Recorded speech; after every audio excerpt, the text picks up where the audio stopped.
Gumsi bentaban ai so bhai ye ki pat ba ka jala ha ka si rakhi ye ke jingdap san phos nam ka jala ha ka arpo itere uklalung kon la Plie ye ka state of art diagnostic center kabadan ha pas je institute lau mali ha ka ba ki nong song snong jo ka jala kilala ban le ye ki test ki ba pher ban lap ye ki jinglong jingman ni ki jingpang ka ba ki don ha ka met ka jongki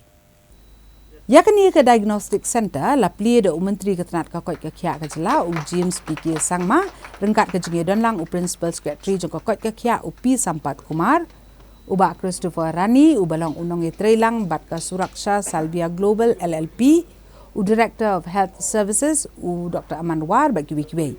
yakani ka center la tei da ka jinge treilang jong ka Salvia Global LLP bat ka sarkar jala ha ka jinglut jingsep ka ban kot chakai si spa klut tengka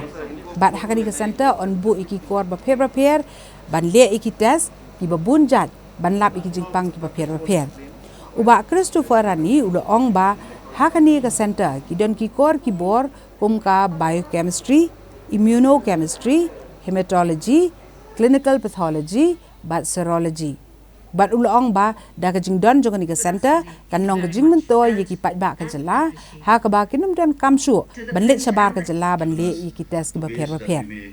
u James PK sangma ula ajing ye ro yo menteri ketenat ka kot ka khia uberim jong ka jala uba el hek ubala shim khia ban sedang ye ka ni ka project na ka benta ban ajing sakri ki pat ba ha ka liang ka kot ka khia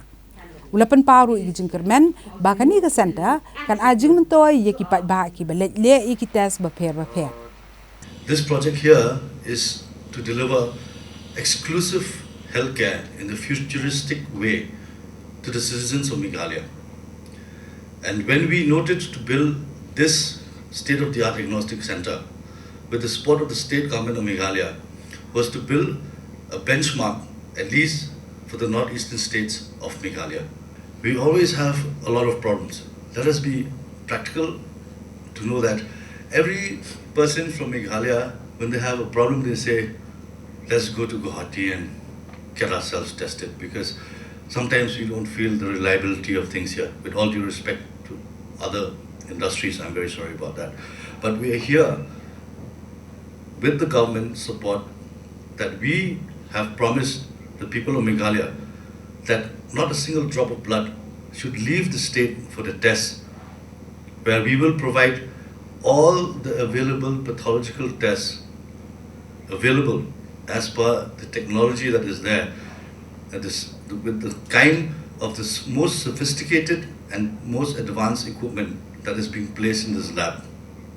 And also at the same time, this lab is not only a lab that will work only for pathology.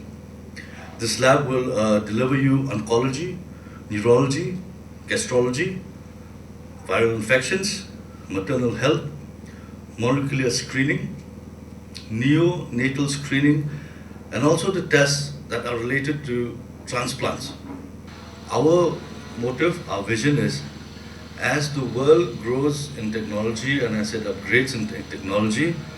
we also will keep on upgrading our technology. And we will keep a benchmark here that the state-of-the-art diagnostic center in Meghalaya will always be a benchmark, at least for the northeastern states.